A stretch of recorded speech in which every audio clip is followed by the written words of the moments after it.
Halo? Sudah terlihat, Dok. Oke, dari sini kita mulai ya. Iya, Dok. Ya, jadi Assalamualaikum warahmatullahi wabarakatuh.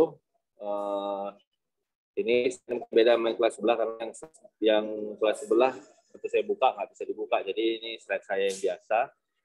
Hari ini ada extremity injury ya, itu judulnya ya. Iya, Dok. Oke. Other extremity injury itu banyak jenisnya, tapi ini karena dia cerita emergency, jadi ceritanya adalah tentang trauma. Nah, trauma itu bisa menyebabkan pada jaringan lunak, pada jaringan padu itu kalau kita atau di ortopedi itu adalah tulang. Nah, soft tissue injury itu apa aja? Soft tissue injury itu bisa tendon, ligamen, pembuluh darah, saraf, tulang rawan. Jadi tulang rawan itu termasuk dalam soft tissue injury. Nah, yang pertama kita bahas dulu contusio atau contusion, gitu ya. Contusio itu dia karena adanya blunt injury. Blunt injury itu benda tumpul ya, gayanya gaya tumpul yang menghantam soft tissue.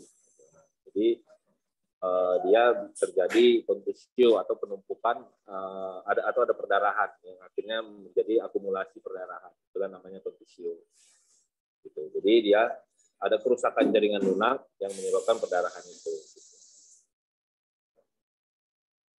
Oke, kontusio itu bisa terjadi di kutis, bisa di subkutis, bisa juga di otot.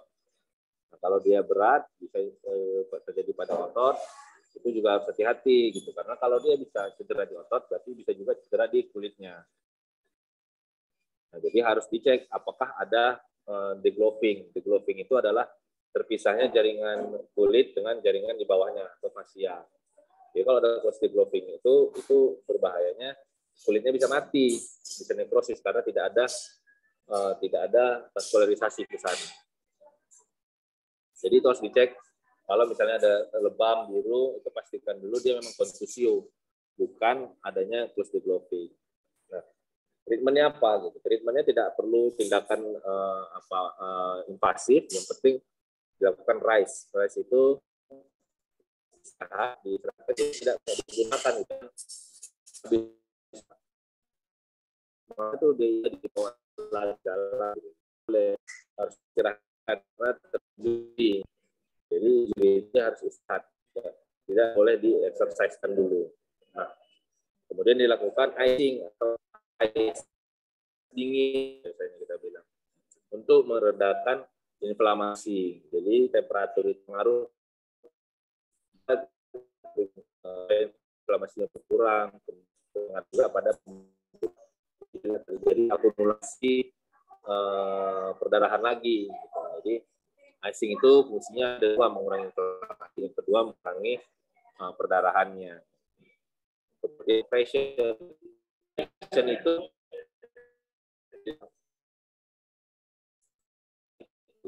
dikompres, diberi tekanan, tapi harus hati-hati, jangan sampai jadi kompartemen sindrom. Jadi compressionnya harus tepat.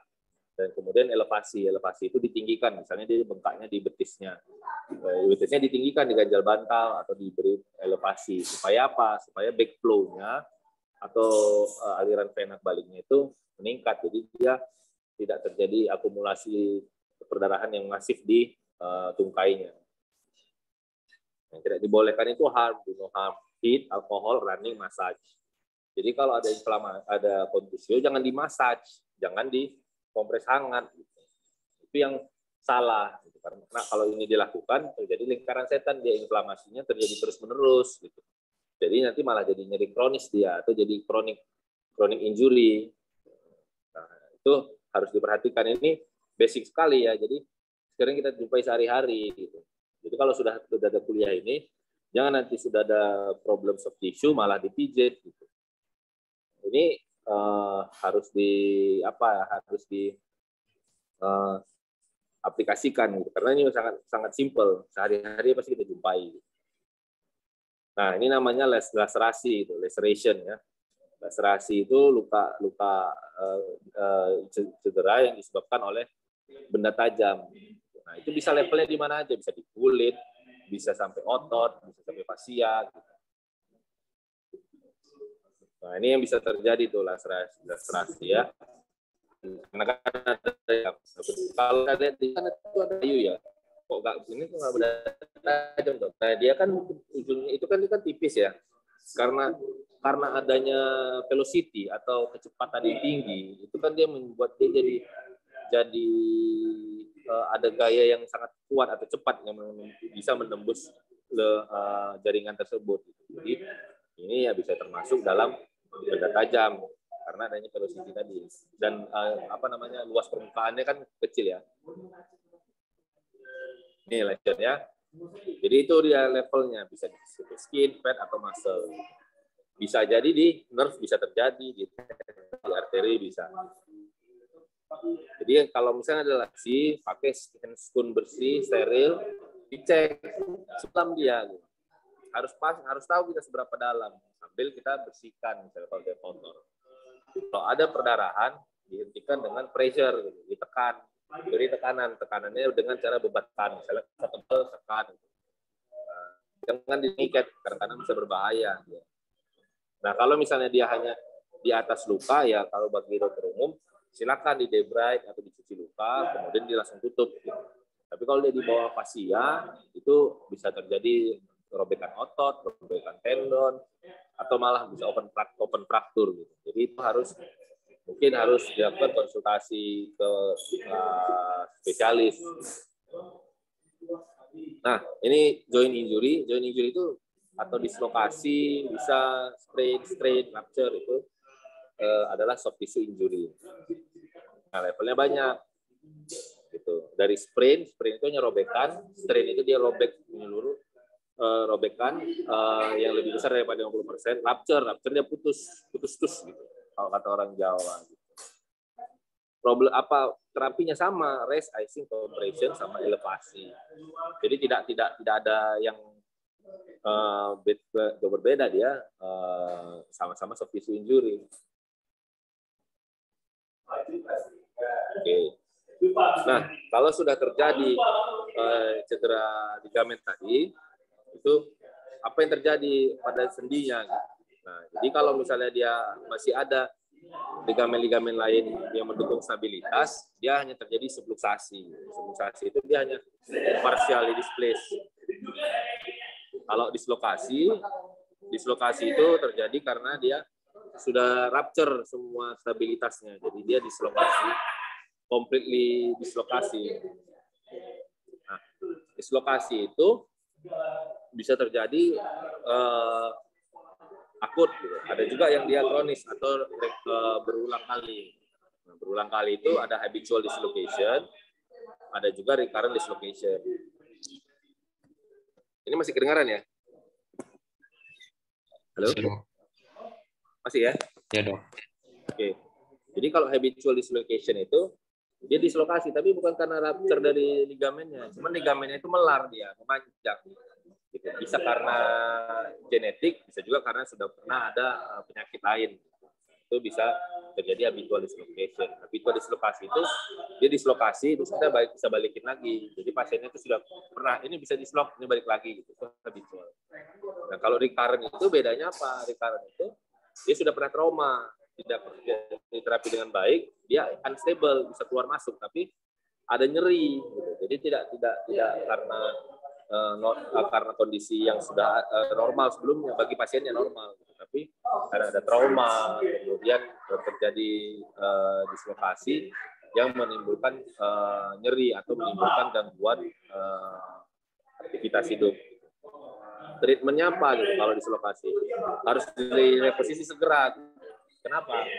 Karena kalau dia tidak direposisi segera, bisa terjadi avascular necrosis atau kartilage-nya itu mati, nekrosis karena tidak ada nutrisi atau aliran nutrisi ke kartilage-nya gitu. Nah, kalau mau dilakukan reposisi, sebaiknya lakukan intraocular anestesi dengan masa relaksan. Gitu. Kalau misalnya nggak bisa, dengan close reduction ya pakai open, dioperasi mau nggak mau. Nah, ini kalau misalnya kita jumpai dislokasi pada shoulder atau bahu gitu. Nah, yang originally Hippocrates teknik itu yang A, pakai kaki dia dilakukan traksi counter traksi. Jadi prinsipnya reposisi itu traksi counter traksi. Traksi itu yang menarik, counter traksi itu yang menahan. Jadi kalau misalnya kita lihat di gambar B, itu yang A, traksi itu yang menarik tuh. Nah, kain yang di ketiak itu counter traksi namanya. Dia menahan badannya supaya nggak ikut tertarik. Nah, ini dilakukan untuk shoulder. Shoulder itu banyak sih tekniknya gitu, tapi ini yang paling sederhana. Nah, kalau pasiennya sadar baik, tidak perlu kejadiannya baru, dan mungkin dia pasiennya agak berat, gitu, bisa kita bantu dengan gradual reduction dengan steam teknik ini. Yang menarik siapa? Yang menarik traksinya adalah gravitasi. Itu untuk pada pasien dengan shoulder dislokasi. Nah, untuk hip itu ini pada Ellis teknik pada dislokasi posterior. Ya, ini dilakukan traksi counter traksi juga pada prinsipnya. Cuman kita mengarahkan bagaimana head femurnya masuk ke dalam acetabulum. Nah, ini kalau anterior, bagaimana cara memasukkan head femurnya ke dalam cup-nya atau acetabulumnya. Gitu. Jadi prinsipnya sama, traksi counter traksi dulu, baru kita posisikan bagaimana dia bisa masuk ke dalam acetabulumnya. Nah, ini knee dislocation atau dislokasi lutut. Nah, ini berbahaya karena di posteriornya terdapat namanya arteri popliteal dan juga ada nerve ya, tibialis nerve sama peroneal nerve yang lewat. Jadi pada dislokasi genu itu sering terjadi komplikasi berupa komplikasi vaskular arteri dan nerve ya. Nah, ini arteri di belakang di posteriornya. Jadi dia terfiksir. Jadi kalau dia terfiksir, pada saat dislokasi sendinya bergeser, dia tidak banyak ruang bergeraknya. Sehingga bisa terjepit atau putus. Paling sering sebenarnya terjepit. Jarang arteri itu putus. Biasanya terjepit. Nah, fraktur. Fraktur itu artinya diskontinuitas dari tulang atau terjadinya perubahan struktur atau struktur yang terputus dari tulang. Apa yang dilakukan? Dilakukan itu prinsipnya semuanya sama. 4R, recognize, retain, rehabilitation, reduce, retain, dan rehabilitation. Yang dua pertama itu bisa dilakukan di emergency setting atau di primary care. Recognize itu bagaimana? Kalau kita tidak punya pemeriksaan tambahan seperti X-ray atau CT scan, history taking, physical exam itu paling penting. Nanti kemudian yang harus diperhatikan adalah open atau close-nya gitu. Apakah ada hubungan antara tulang frasa tulang itu dengan dunia luar. Nah, kalau dia sudah open fraktur itu menjadi keadaan emergensi, harus segera diberi demam. Kemudian reduce itu mengembalikan posisinya seanatomis mungkin. Dengan cara apa? Dengan traksi dan splinting. Gitu. Jadi kalau misalnya Anda splinting pun, misalnya atau misalnya pemasangan bidai, itu harus dilakukan dengan traksi. Jadi jangan mengirim pasien itu masih posisinya bengkok seperti L gitu, 90 derajat. Jangan. Direposisi dulu bagus, dikembalikan dulu bagus sebisa mungkin dengan analgetik kalau tidak ada anestesi, baru ada splinting. Nanti baru kita cari rujukan kalau memang harus perlu dirujuk. Jadi jangan pasien itu dibiarkan tanpa reposisi. Nah, urusan retain dan rehabilitation-nya itu adalah kompetensi spesialis nantinya. Nah, untuk splinting itu Anda harus lihat apakah ada bleeding. Kalau ada bleeding, di stop bleedingnya. Kalau ada kemudian diperiksa apa ada komplikasi nggak neurovaskulernya, bagaimana fungsi vaskulernya, bagaimana fungsi neurologisnya. Kalau Anda melakukan fiksasi dari splinting dengan elastic bandage atau dengan kasak gulung, itu pastikan jangan terlalu ketat atau dia sampai strangulate atau dia menjerat, tidak boleh. dan tetap prinsipnya itu do no harm. Jadi jangan sampai karena melakukan sprinting jadi malah kompartemen sindrom dia. Jadi harus dengan teknik atau protokol yang jelas. Selama ini kan pemikiran orang awam atau umum adalah kalau patah tulang kemudian bawa ke dokter itu operasi. Ya enggak. Apakah harus selalu operasi? Enggak. Tapi ada indikasi-indikasinya. Misalnya pada fraktur klavikula. Fraktur klavikula itu tidak harus operasi. Dia malunion pun nggak ada masalah. Tapi apa indikasi operasinya? Misalnya dia open fraktur. Kalau open fraktur dia bisa terjadi infeksi. Kalau ada neurovascular injury, NPD injury. Kalau ada cedera neurovaskular harus dibuka.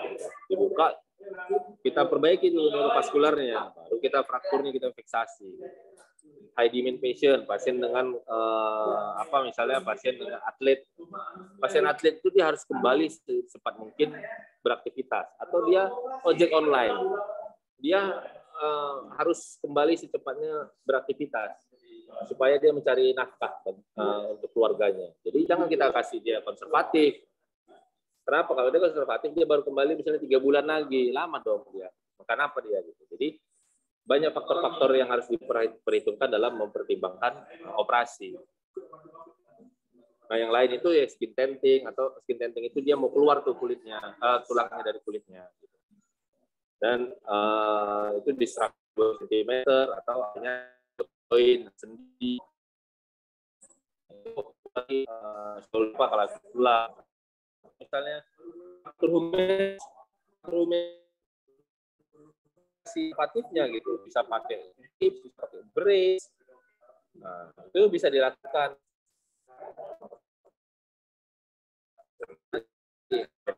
Atau dia gagal konservatif. Udah kita coba nih konservatif, ternyata gagal, menunian. Nah, ini jenis-jenisnya bisa pakai U-slab, pakai Velpo, pakai brace gitu. Nah, zaman sekarang gold standarnya konservatif itu ya functional brace gitu. Boleh pakai functional brace, nggak harus operasi. Tapi kalau ada cedera nervus radialis, dia harus operasi. Kenapa? Karena ada kemungkinan dia terjepit, harus dibebaskan. Jadi hal-hal seperti itu pertimbangan-pertimbangannya itu banyak. Jadi tidak harus operasi. Kalau ada konservatif, sebaiknya kita konservatif dulu karena operasi itu risikonya juga ada, komplikasinya juga ada. Nah, hal seperti ini tuh misalnya, itu sudah dilakukan operasi juga. Di operasi, ternyata dia gagal juga. Ya mau nggak mau kita operasi lagi karena ada non-union. Nah, ini forearm fracture atau lengan bawah ya. Nah, ini kalau ini memang harus diperhatikan juga kalau ada patah tulang di forearm di bagian manapun itu bagian dari sendi. Nah, bagian dari sendi itu mau nggak mau harus operasi. Kenapa? Karena sendi itu memerlukan gerakan dia untuk hidup gitu. Dan dia fungsinya adalah bergerak. Jadi kalau misalnya dia mau bergerak dengan cepat dengan baik, sebaiknya dilakukan reduksi atau operasi secepatnya gitu. Karena kalau misalnya dia lewat masa dia tidak bisa tidak nyambung dengan benar, non-union, malunion, komplikasinya banyak gitu. Sendi-sendi sekitarnya terpengaruh. Jadi dari sini kita bisa lihat sebaiknya dilakukan operasi gitu. Karena evidence base-nya dalam 100 tahun belakangan ini di mana sudah dilakukan surgery, ternyata konservatif itu tidak baik bagi forearm. Kalau operasi, outcome-nya bagus, pasien bisa segera beraktivitas. Itu juga sama kayak fraktur femur. Konservatif bisa pada anak-anak. Pada orang dewasa nggak bisa. Kenapa? Karena pada orang dewasa sudah berjalan, otot-ototnya sangat kuat. Jadi terjadi pemendekan. Mau nggak mau harus operasi kalau pasiennya mau kembali beraktivitas normal. Kalau dia nggak mau ya sudah nggak masalah. Dia maunya ya udah dok, nggak apa-apa saya pincang, nggak apa-apa saya tidur di tempat tidur nggak bisa jalan 3 bulan nanti udah nyambungnya asal-asalan. Saya nggak ada masalah, nggak apa-apa. Silakan. Nah, untuk misalnya lower leg fracture atau misalnya tibia fibula, banyak indikasi untuk konservatif kalau itu. Kita bisa lihat di gambar yang di atas. Itu konservatif. Tidak perlu dengan operasi yang nyambung. Gitu. Karena tubuh memiliki kemampuan untuk menyembuhkan diri itu tersebut. Gitu, dengan kalus. Dengan syarat-syarat tertentu. Nah, kalau kita lihat di atas ini kan frakturnya tidak displace. Tidak menggeser terlalu banyak. Kita bisa pasang gips sambil sedikit kita geser. Mungkin waktu pasang gipsnya kita tekan sedikit supaya posisinya bagus seperti gambar ketiga. Gambar kedua dan gambar ketiga. Nah, itu baru kita sesuaikan. Nanti kita evaluasi per bulan, per 2 minggu atau per bulan tergantung dari kondisi frakturnya. Jadi baru kita lihat, nyambung. Kalau misalnya ternyata nggak nyambung, perlu dapat tindakan nggak? Bisa juga. Kalau konservatifnya gagal. Tapi kalau pada pasien nomor yang di bawah ada isolated tibia, fibulanya intak, tapi tibianya fraktur. Kenapa harus dioperasi? Kita lakukan operasi karena tibianya itu menghalangi fibula yang intak itu menghalangi penyembuhan kalus daripada tibianya. Jadi pada kasus seperti ini sering tibianya nggak nyambung. Kenapa? Karena tidak ada micro movement, tidak ada pembentukan kalus kalau tidak diposisikan dengan baik tulangnya, tidak dibantu untuk lakukan kompresi. Jadi kita lihat di sini itu salah satu indikasi untuk operasi. Nah, kita lihat di sini operasi ternyata memberikan outcome yang bagus. Nah, intraartikuler atau fraktur di daerah sendi itu seperti radius distal misalnya, atau di bawah itu tibial plateau misalnya. Nah, itu konservatif kita lakukan pada pasien hanya yang low demand atau frakturnya cuma crack aja, garis aja, tidak patah gitu. Tidak bergeser patahannya. Nah, itu konservatif. Tapi kalau misalnya harus operasi, ya operasi itu kenapa? Yang kita harus tahu itu kenapa misalnya. Kenapa dibilang harus operasi? Tadi katanya boleh enggak. Ya kalau mau mendapatkan hasil yang optimal yang paling bagus harus operasi karena kenapa? Sendi itu penting untuk pergerakan. Nah, bagaimana caranya? Prinsip penanganannya apa? Harus anatomis. Dia jadi harus anatomis mungkin. Jadi kalau kita lihat gambar di bawah itu, kita lihat patahannya itu kembali lagi seperti semula sendinya. Cantik dia. Itu dia anatomical reduction. Di atas juga begitu. Sendinya bagus. Sudah kembali dia posisinya bagus. Itulah namanya anatomical reduction. Absolute stability itu dia tidak bergerak-gerak lagi, tidak goyang gitu. Kalau misalnya kita pasang nail misalnya, dia masih ada gerakan-gerakan begini, micro movement gitu. Nah, itu tidak perlu pada pasien pada patah tulang di sekitar sendi. Kemudian harus dilakukan range of motion exercise atau latihan pergerakan sendi harus sesegera mungkin. Jadi tidak boleh ceritanya patah tulang sudah dioperasi itu dibiarkan tidak bergerak. Dia harus tetap bergerak supaya tidak kaku. Itu yang paling penting. Nah, pada pasien kecuali indikasi khusus, misalnya ada bone loss atau ada yang lain-lain, ada infeksi, ya mungkin itu harus dilakukan tindakan lain. Tapi kalau pada umumnya harus dilakukan exercise segera, harus langsung digerakkan. Nah, komplikasinya dia bisa jadi OA, bisa sendinya kaku gitu, tergantung dari kondisi pasien. Nah, tadi ada prinsip-prinsip imobilisasi, terus splinting gitu. Nah, splinting itu digunakan untuk mengimobilisasi satu sendi atau beberapa sendi. Jadi splint itu beda sama brace. Splint itu dia tidak akan bergerak, diusahakan jangan bergerak. Tapi kalau brace itu dia menjaga bagaimana gerakannya itu stabil. Gitu. Jadi kalau kita lihat di bawah, dia masih bisa nih fleksi ekstensi genu, tapi kenapa pasang brace? Ya mungkin dia ada varus valgus instability, jadi dipakailah brace ini. Jadi itu bedanya brace sama splint. Splint itu dia semua harus gerakan minimal. Tapi kalau brace ada gerakan-gerakan tertentu yang mau kita capai dengan bantuan brace itu.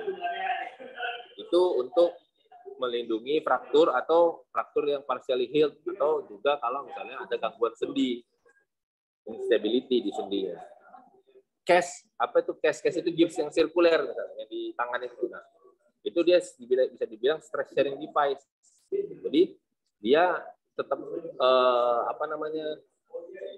mampu menerima gaya, misalnya kalau misalnya dipakai di kaki dia mampu menerima gaya gravitasi juga. Tapi hanya minimal, tidak banyak. Nah, dia mengimobilisasi sendi atas dan bawahnya sehingga fraktur itu tidak banyak tidak banyak pergerakannya. Nah, semua pasien trauma tadi hampir selalu kita jumpai nyeri. Keluhan utamanya pun seringnya nyeri gitu. Nah, Dari WHO itu sudah menyatakan bahwa pain itu adalah vital sign kelima. Jadi itu harus sudah dipahami dari sekarang gitu. Jadi pain itu bukan hal sepele, walaupun dia subjektif ya. Tapi tetap harus kita masukkan itu dalam vital sign gitu. Karena semakin kalau nyeri itu tidak ditangani dengan baik dapat mengganggu vital sign lainnya, bisa terjadi dia neurogenic shock misalnya, atau misalnya peningkatan TIK.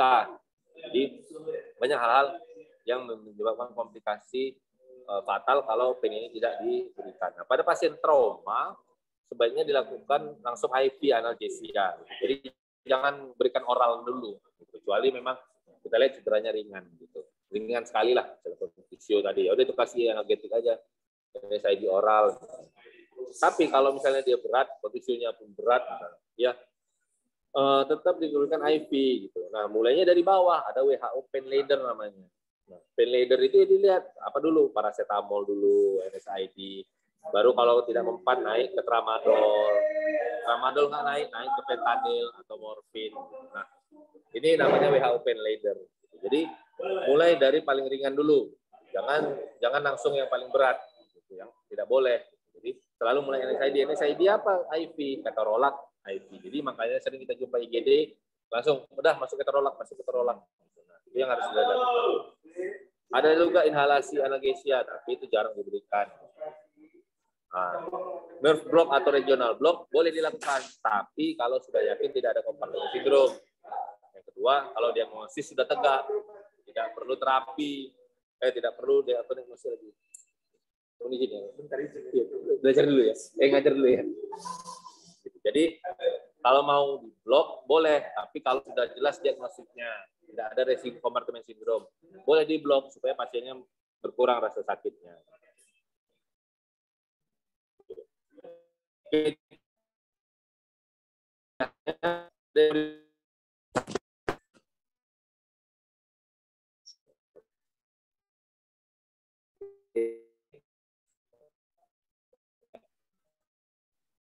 Ini dok, koneksi dokter terputus-putus dok. Ya? Suaranya terputus-putus dok. Di mana yang terputus? Enggak dok, tadi di akhir-akhir dok. Yang terakhir ya? Pain tadi ya? Ya, ada sedikit putus-putus sedikit dok. Oke. Jadi kita kembali ke pain tadi ya, nyeri ya.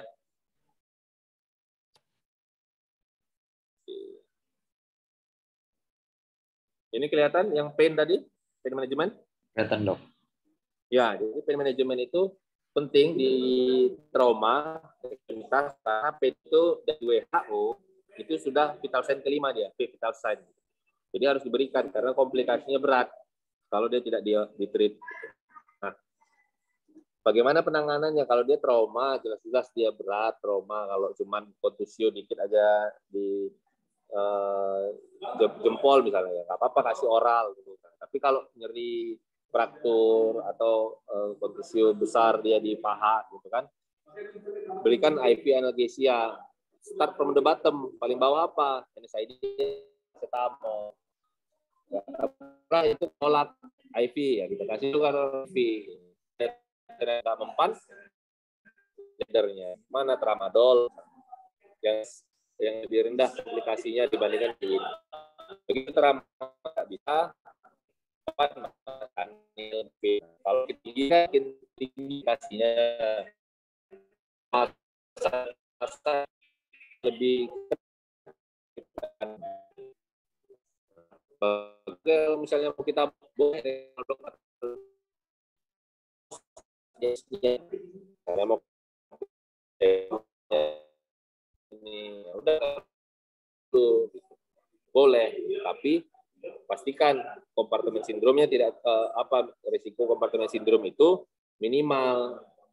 Jadi kalau misalnya ada risiko kompartemen sindrom jangan diblok, kasih aja analgetik gitu. Kemudian kita observasi. Itu pada penanganan penanganan nyeri di trauma ekstremitas. Oke, ada yang mau ditanya? Izin bertanya dok. Ya. Tadi untuk misalnya ada dislokasi di daerah Genu kan kita takut ada eh, penjepitan atau mungkin putusnya arteri poplite ya dok. Nah kita Ya. sebagai dokter umum kalau ketemu case kayak gitu di jalan atau mungkin di UGD, yang kita lakukan adalah langsung merujuk ke dokter spesialis ortopedi atau kita harus lakukan dislokasi relokasinya segera dok. Kita Tuh, sebaiknya begini, kalau memang ada dislokasi, sebaiknya direposisi segera. Jadi segera itu bisa kalau misalnya kita tidak punya general anestesi itu, bisa kita kasih sedasi ringan atau misalnya sedasi ringan dengan analgetik, gitu. Bisa, boleh kita berikan. Gitu. Tapi itu kalau memang betul-betul di daerah yang sulit, misalnya kalian mau rujuk ke Medan 12 jam, 6 jam, kita segera direposisi gitu. Bagaimana? Dan sekarang kan zamannya sudah canggih ya gitu. Jadi kalau misalnya kalian mau melakukan itu, kalian bisa aja telepon senior kalian yang ortopedi. Telepon saya juga boleh. Telepon, dok saya mau merujuk ini gini. Boleh saya lakukan reposisi dulu. Ya udah boleh reposisi dulu. Kalau mau kasih sedasi ringan boleh kasih dia spam sekian di NaCl dengan tramadol. Masukkan itu di drip pelan, nanti lama pasiennya sudah rileks di reposisi gitu. Boleh gitu. Reposisi kemudian di splinting dikirim gitu, tapi sebelum di splinting evaluasi lagi vaskulernya bagus nggak gitu. Vaskulernya balik nggak, oh udah balik nih pulsasinya, oke udah aman nih kita kirim gitu. Kalau misalnya nggak balik juga ya, oh ini nggak balik nih, langsung telepon rujukannya, mau rujuk kemana nih misalnya, mau rujuk ke rumah sakit USU misalnya, langsung bilang ini sudah posisi vaskularisasinya nggak balik nih. Oke, berarti di rumah sakit USU nanti selain dikonsultasi ortopedi, bedah vaskulernya sudah ready atau sudah siap bedah vaskuler untuk menerima, oh ini ada komplikasi nih, ternyata kriterianya nggak balik walaupun sudah di posisi itu di apa namanya, perujukan itu juga sesimpel kita reposisi terus kita kirim gitu. Jadi kalau di luar negeri yang sudah bagus sistemnya, mau kita rujuk kita telepon dulu nih, kita mau siap ini di Indonesia juga sudah seperti itu, tapi rata-rata hanya telepon aja kalau sudah ditangani. Nah, kalau misalnya di luar negeri, misalnya kalian nggak punya ortopedi, boleh kalian telepon ortopedi di rumah sakit rujukannya, ini begini, oke Anda lakukan ini, nanti kirim ke kita ya gitu. Boleh. Jadi dikirim sambil lakukan tindakan, kita lakukan konsultasi, telekonsultasi, dikirim boleh. Jadi tidak apa namanya, tidak perlu lagi sekarang kerjanya sendiri gitu. Kayak kalian bilang di perifer apa sendiri ya. Kan ada komunikasi, bisa telepon. Ini begini. Oke, kalau kalian mau rujuk begini, siapkan dulu nih reposisi segala macam dan lain, baru kita kirim. Jadi sebaiknya kalau di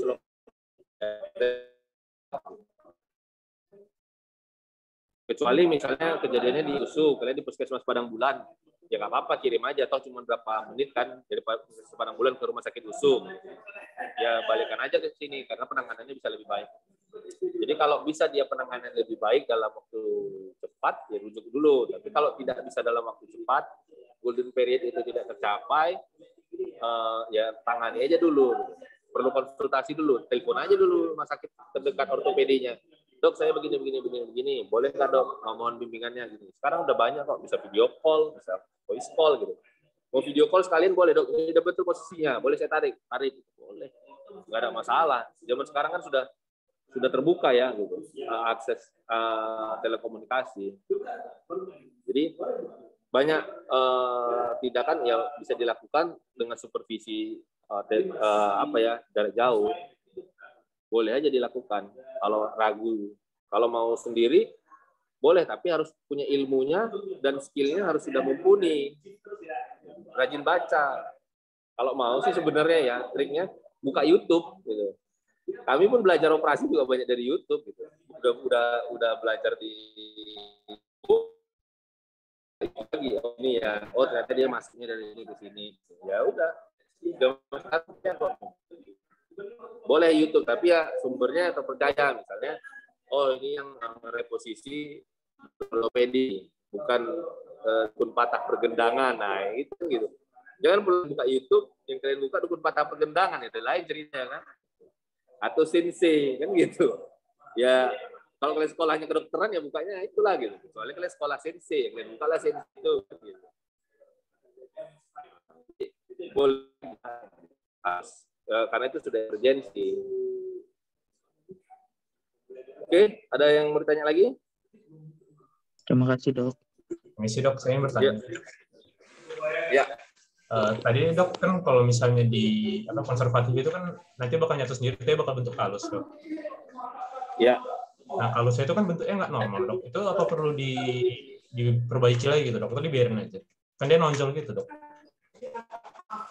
Oke, jadi gini, mau konservatif, mau operasi, surgery pun ada juga surgery atau operasi yang tujuannya mendukung kalus itu terbentuk. Nah, kalus itu kan tadi maksud kamu bentuknya itu menonjol gitu ya? Iya dok.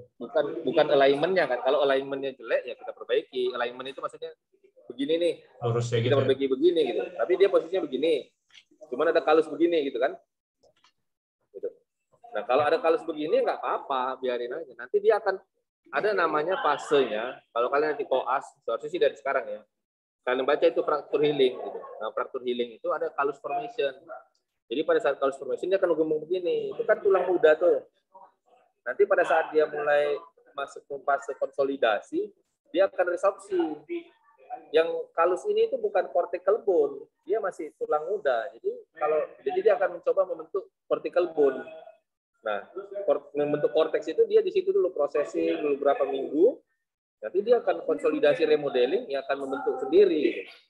Jadi justru pada saat ada kalus, jangan kita kasih intervensi apa-apa, kecuali intervensi luar ya, mau kasih kalsium, vitamin atau di ultrasound ya boleh gitu. Tapi tidak perlu intervensi operasi, dikikis segala macam itu nggak perlu. Jadi kalus itu nggak usah takut, asal alignment-nya bagus, gitu. Asal garis-garis frakturnya mulai menghilang, gitu. Ya nggak apa-apa. Oke, itu dok. yang kita harapkan memang. Satu lagi dok, boleh dok? Ya. Kalau misalnya di tempat gitu dok, misalnya kayak teman saya ada di tempat tiba-tiba dislokasi, itu yang pertama kita lakuin apa ya? Ya, dislokasi kalau kalian memang adalah sudah terlatih, sudah mengerti gitu. Kalau pada dokter-dokter di sport misalnya, kalau kalian lihat olahraga profesional di bola, main bola gitu ya, atau di event-event olimpiade apa segala macam, itu langsung direposisi. Kalau dia posisinya bagus ya, kalau dia yakin tidak ada fraktur misalnya, kan nggak ada fraktur, boleh langsung reposisi. Gitu. Kalau yang sering itu misalnya jari-jari kecil, misalnya kan reposisi, misalnya kan ini disloknya gini, ditarik aja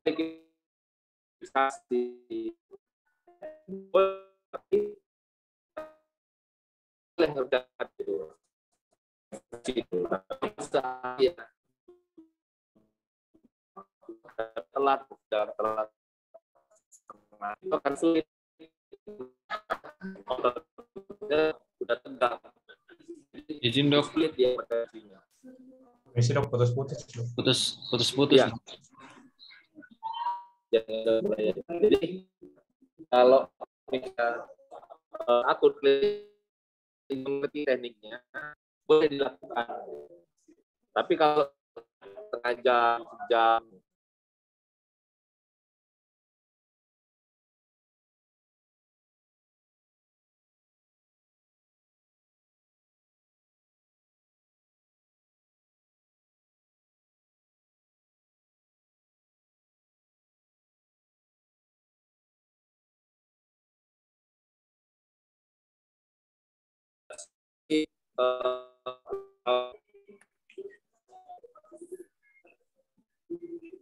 sudah dengar ini?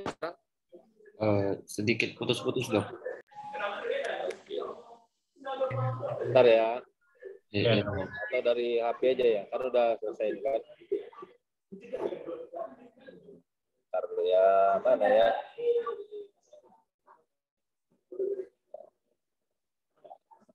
Dari HP aja.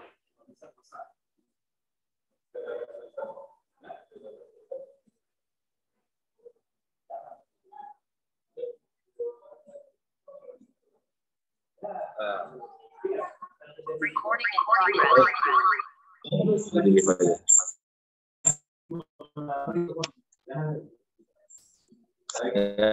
Ini sudah.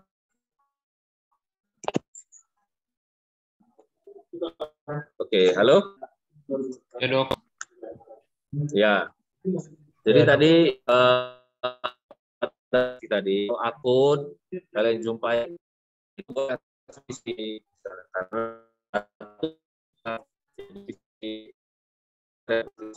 kalau udah lewat Masih putus-putus ya?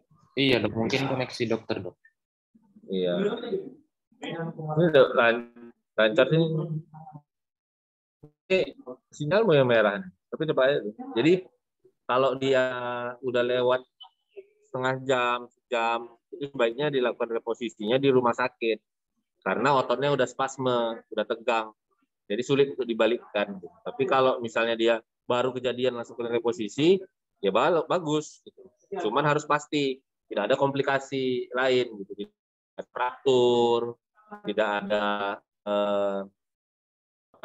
cedera vaskuler, gitu. Itu nggak ada masalah. Tapi kalau misalnya ada seperti itu, ada rumah sakit terdekat, ya sebaiknya kirim ke rumah sakit, jangan dilakukan di situ.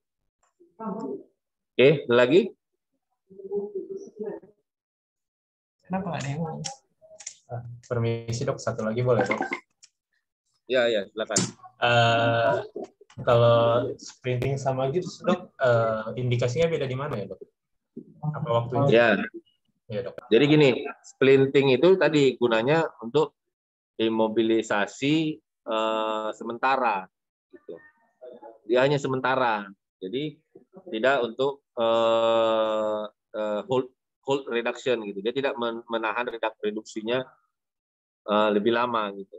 Nah, tapi kalau casting dia bisa dilakukan hold reduction atau misalnya untuk reduksi fiksasi, indirect fixation yang lebih lama. Jadi dia bisa dilakukan casting itu dia sirkuler, melingkar dia. Nah, sirkuler itu dia bisa lebih lama. Dia bisa juga fraktur misalnya. Tapi kalau splinting itu hanya untuk transport dia. Untuk transport aja, habis itu ya lakukan terapi definitifnya apa. Nah, itu bedanya prinsipnya. Jadi kalau splinting harus ada tindakan selanjutnya. Tapi kalau casting itu bisa aja nggak perlu. Tapi bisa juga casting untuk sementara, bisa juga kalau fasilitas kita mendukung. Oke dok, terima kasih. Ada lagi mau ditanya?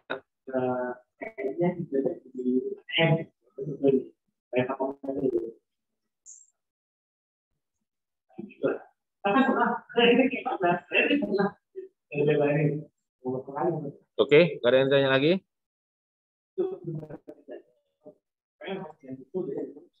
Sepertinya tidak ada lagi dok. Nggak ada ya. Oke. Ada yang mau ditanya lagi, boleh.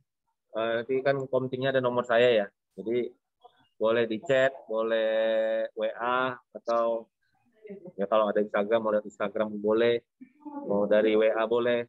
Bertanya nggak apa-apa, karena kan kuliah ini kan nggak bisa selesai semua ya. Nggak bisa menyelesaikan semua pertanyaan yang harus dirangkum di sini. Jadi boleh silakan di chat, atau ya kalau jumpa pun mau ditanya silakan, tidak masalah. Itu aja. Kalau gitu kita sudahi. Mohon maaf kurang kondusif tadi sinyalnya, sama mungkin agak ribut karena lagi ada pertemuan juga. Dok. Oke.